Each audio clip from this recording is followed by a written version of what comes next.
l'ignorant peut accéder. Écoutez bien, toutefois, seul l'État, les collectivités publiques et les personnes physiques ivoiriennes sont admis à être propriétaires. C'était dans la loi de 98. Écoutez bien. Écoutez-moi bien. Afin de voter au pays. Seul l'État, les collectivités publiques et les personnes physiques ivoiriennes sont admis à être propriétaires. Je vous ai dit en article 1er, par l'ensemble des terres mises en valeur ou non. Mais la loi définit ce qu'on appelle mise en valeur, la loi de 98. La mise en valeur d'une terre du domaine foncier. Écoutez bien cette vidéo. C'est important. La réalisation soit d'une opération de développement agricole, soit de toute autre opération réalisée en préservant l'environnement et conformément à la législation et à la réglementation en vigueur. La loi va plus loin. Les opérations de développement agricole concernent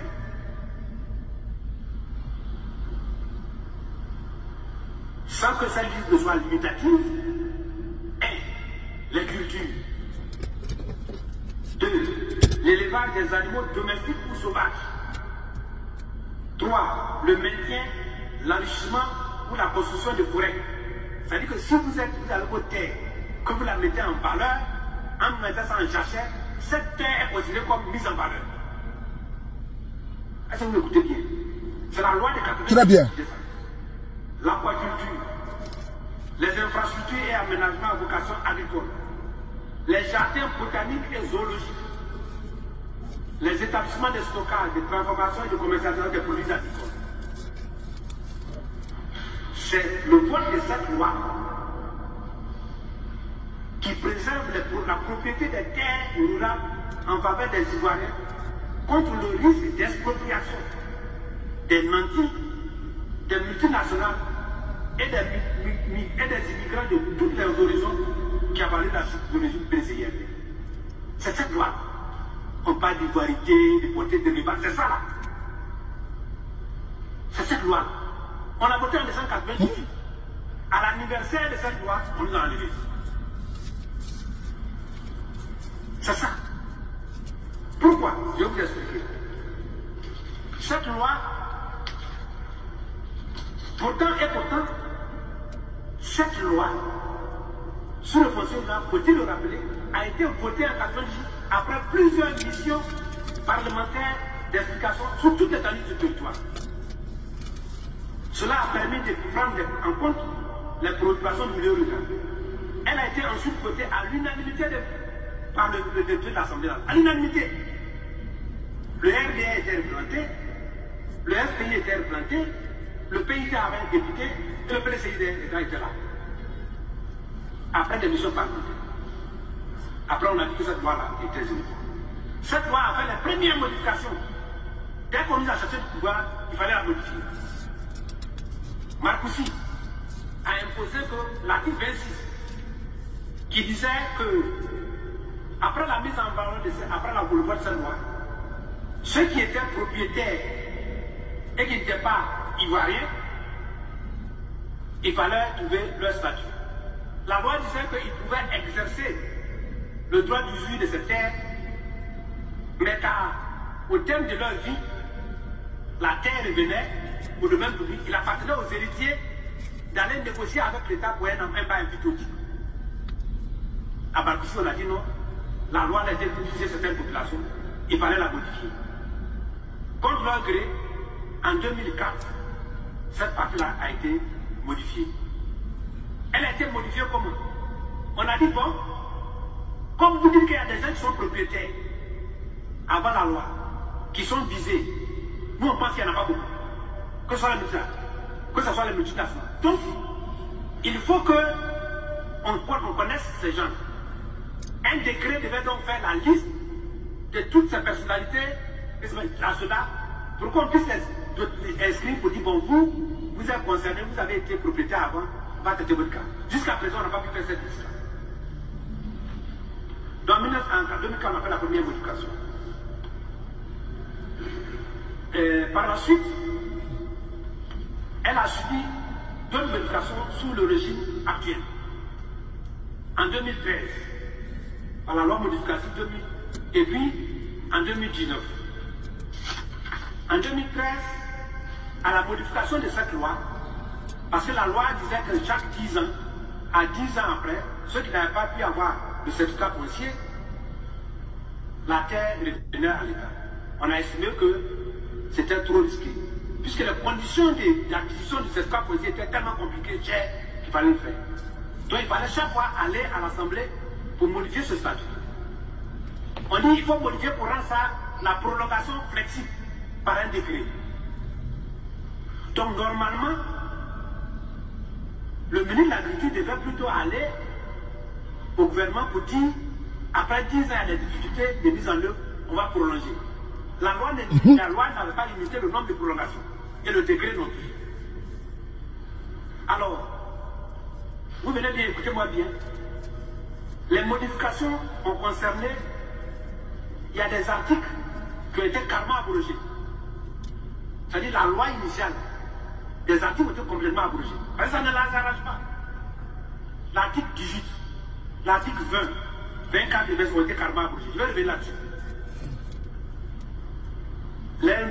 Les articles 2, 4, 9, 12, 17, 23, 26 de la loi initiale ont été modifiés.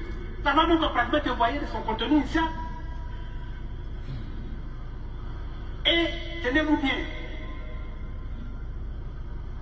l'article 18 que je vous ai lu là, qui définit les conditions de mise en valeur, elle a été modifiée en 2019 en disant que cet article-là, je cite, qu'il donne à la mise en valeur une définition si large que l'on peut valablement conclure qu'il n'existe, pour ainsi dire, pas de terre non mise en valeur. Donc ça les dérange. Le fait que l'article 18 initial décrit les conditions de mise en valeur que je vous ai citées, non limitées, qui fait que quand vous avez une jachère, cela est considéré comme mise en valeur. Si vous faites de l'agriculture, cela est considéré comme mise en valeur. Que si vous faites de l'aménagement, cette loi-là, ça les dérange. Ils disent que si on fait comme ça, il n'y aura pas de valeur de terre non mise en valeur. Donc il faut supprimer cette article. Donc ça a été supprimé. Wow. Ceci étant supprimé maintenant, ils sont libres maintenant de déclarer des terres non mises en valeur. Puisque la définition initiale a été supprimée. Vous voyez la subtilité pour exproprier les populations rurales de leurs terres. Donc voyez-vous, avec cette loi de 98 et l'article 18, il y avait donc peu d'espace du domaine foncier rural sans il y avait tout d'espace. En exécutant cet article de la loi, le gouvernement a abusé de la confiance des populations rurales. Parce que pendant qu'on était en train d'expliquer aux populations rurales qu'il y avait une loi foncière parfaite, on leur avait dit que si vous avez une jachère, elle était considérée comme mise en valeur. On a donné ces conditions-là. Elles sont adhérées et maintenant vous expliquez ça de la loi sans les avoir consultés au préalable. Oui. Voyez-vous, au vu de cette définition de la mise en valeur de la terre du domaine foncier rural, donc ayant cette modification, les populations rurales auraient dû être consultées par parallélisme de forme pour dire après avoir fonctionné pendant des années, on voit que cette décision ne correspond plus. Quel est votre point de vue? C'est pourquoi le PDCI RDA, comme toujours, se met du côté des populations rurales pour dire non au décret 2023-238 du 5 avril 2023 déterminant la procédure d'immatriculation qui vise à déclarer des terres sans mètres. L'application de ce décret est une voie détournée pour exproprier les populations de leur patrimoine et les transformer aux nantis et aux multinationales, chose que le PDCI voulait éviter. Est-ce que vous comprenez bien? Le fait qu'on ait sorti cet article complètement, qui définit la condition de mise en valeur initiale, cela ouvre donc place à des espaces maintenant pour dire que c'est des terres sans mètres. Nous demandons donc le retrait de ce décret, de demander à l'apport qui a été mis en place pour accélérer l'appropriation des paysans des conditions d'avoir le certificat foncier, de venir à l'Assemblée nationale, faire le bilan de ses activités, relever les difficultés, et s'il faut une mission parlementaire, aller rencontrer le président pour que la loi puisse être appliquée initialement comme prévu. Soyez salués. J'espère que vous avez écouté avec beaucoup d'attention, parce que vous devez écouter cette vidéo et réécouter la vidéo, réécouter la vidéo. C'est important pour vous les Ivoiriens, pour nous les Ivoiriens et pour la génération future. La terre. Ce régime au pouvoir a décidé d'exproprier les Ivoiriens. Vous savez, depuis des années, des décennies, la Côte d'Ivoire n'a pas de problème de terre. Et aujourd'hui, c'est exacerbé depuis l'avènement de M. Ouattara au pouvoir. Il y a des communautés qui ont perdu les terres. Les terres ont été envahies par des étrangers. Il y en a même qui ont été décimés à cause de les terres. Et la goutte d'eau qui fait déborder les vases, c'est que c'est maintenant étatique. Les terres sans propriétaire, les terres sans maître. Souvenez-vous que le régime, le RDR, a fait de l'ivoirité son terrain fertile de manipulation, l'ivoirité. Alors que, en 98, ils ont voté la loi. Ils ont voté la loi à l'Assemblée nationale. Ils n'ont pas été contre ça. Mais ils ont manipulé, disant qu'il y a l'ivoirité qui se cachait derrière. Quand la loi a été proposée à l'Assemblée nationale, aujourd'hui, nous sommes en 2023, c'est eux maintenant qui viennent appliquer ce que le PDCI a voulu faire en 98. Frères et sœurs, il s'agit de quoi? Vos terres vont être arrachées pour donner à des multinationales. Oui, l'État maintenant peut arracher vos terres pour dire que c'est des terres sans propriétaire. C'est des terres sans maître. Maître avec M-A-I-T-R-E, comme le maître d'école. Oui, c'est-à-dire que une terre sans propriétaire. Depuis quand il y a la terre sans propriétaire? Depuis quand?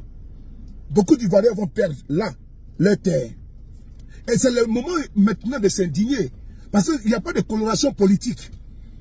Ça frappe tout le monde. Ce décret qui a été pris est un décret dangereux. Frères et sœurs, dans quel pays il n'y a pas de préférence nationale? Dans quel pays il n'y a pas de protection de la population? Je prends ici un exemple en France.